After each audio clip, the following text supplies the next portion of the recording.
I prefer to use the press or the squish test because room temperatures vary depending on the temperature of your kitchen, so it's not a very helpful guide. This butter is clearly too cold, and this is what happens when you put it in the Ankarsrum. It will either just sit there like this butter is doing, or worse, it's going to get flung around noisily and not be any good to you for incorporating other ingredients. I then put the butter back in the microwave to soften.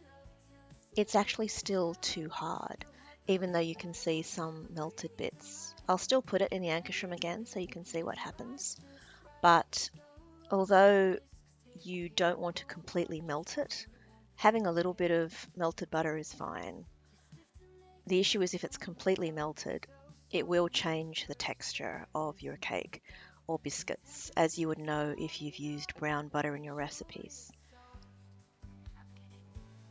The butter is still too cold and clumping against the dough knife and also the roller, which is very frustrating.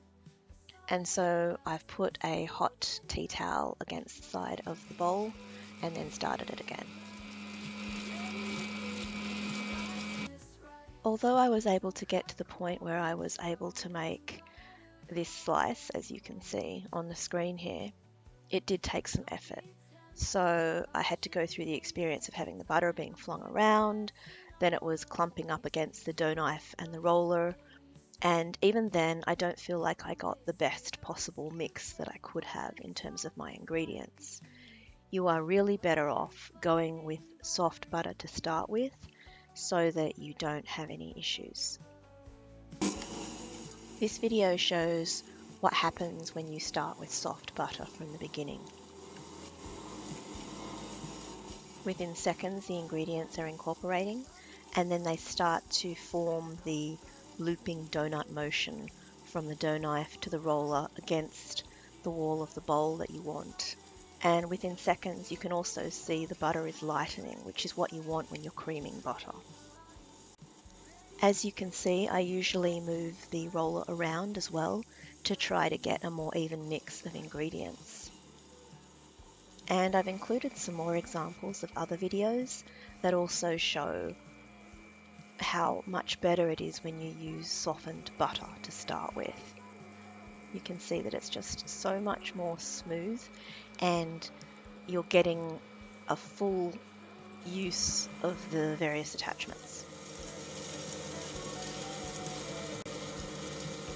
I haven't discussed what happens if you use cold butter with the whisk attachments because that's probably a little bit more straightforward. They're plastic, more fragile. If you use cold butter, you're going to break them. You will strain the gears, you could snap the plastic on the beaters. I've even seen the beater bowl being broken as well.